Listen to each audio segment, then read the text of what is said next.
مساءكم سعيد أعزائي المشاهدين، مرحبا بكم مرة أخرى في فيديو جديد، خبر جديد إن شاء الله ينال إعجابكم ويجدكم بصحة جيدة. فيديو إن شاء الله سيكون لعشاق مسلسل حلم أشرف الموسم الثاني، موعد العرض، تفاصيل هامة وست تسريبات بخصوص الموسم الثاني من هذا المسلسل الرائع. تابعوا الفيديو حتى الأخير، وكما أقول لكم دائما فضلا وليس أمرا لا تنسوا تضغطوا لايك، تعملوا شير للفيديو، تشتركوا وتفعلوا خاصية الجرس ليصلكم كل جديدنا فور نزوله. أشكركم. سجل السكر هذا عفوا لا يكلفكم الكثير، ولكن يسعدني كثيرا لأجتهد وأعطيكم المزيد من الأخبار الحصرية. حلم أشرف الذي كانت نهايته من أقوى نهايات الموسم الماضي، نهاية قوية ونهاية أسطورية، فيها تشويق وفيها فرجة وفيها ممتع الاستمتاع أعزائي، وكذلك كما قلنا التشويق للموسم الثاني.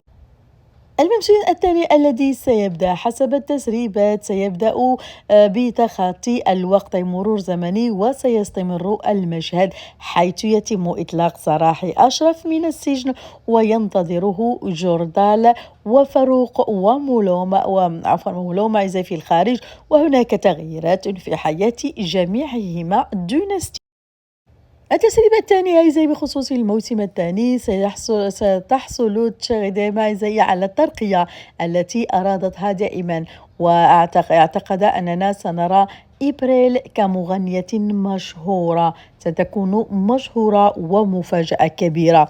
أما التسريب الآخر يقول بأننا سنرى أيضا أن نيسان لم تذهب لزيارة أشرف في السجن أبدا، وهذا يكون هناك سيحدث فجوة كبيرة بينها وبين أشرف في علاقتهما، وسيكون هناك شك كبير، وكما ذلك عند اكتشاف سرها أكيد سيكون هذا شك مشكل كبير بينها وبين أشرف لعدم زيارته في السجن، ويريد أن يعرف ماذا سبب هذا عدم زيارته في السجن. من جهة أخرى في حين سيواصل قادر الوقوف بقوة إلى جانب الأيتام، فإن إطلاق سراح أشرف من السجن سيغير الأمور. قادر الذي توقع الكل أنه سينفصل مستمر في الموسم الثاني، وسيكون منافس قوي وكالعادة أعزائي لأشرف، بعدما كان في الوقت الذي كان أشرف في السجن هو من سيقوم بالأطفال والأيتام سيكون بجانبهم، ولكن عند خروجه من السجن أي أشرف سيتغير كل شيء، أكيد سيعود لما كان عليه في السابق. في الموسم الجديد أعزائي سنرى التعاون بين تشيغيدام وأشرف، سيقف الآن المدير سردار إلى جانب أشرف، أيضا سيشارك في المسلسل العديد من الممثلين الجدد الذين سينضموا لكاست المسلسل في موسمه الثاني. لحد الآن لم يتم بعد الإعلان عن هذه الشخصية الجديدة التي ستنضم لكاست المسلسل في موسمه الثاني. أكيد أعزائي شخصيات قوية حسب آخر الأخبار، شخصية من أقوى النجوم الدراما التركية ستنضم للمسلسل، وسيكون أقوى موسم سنشاهده الموسم القادم. مسلسل أشرف سيكون أقوى كما كان في الموسم الأول وأكثر.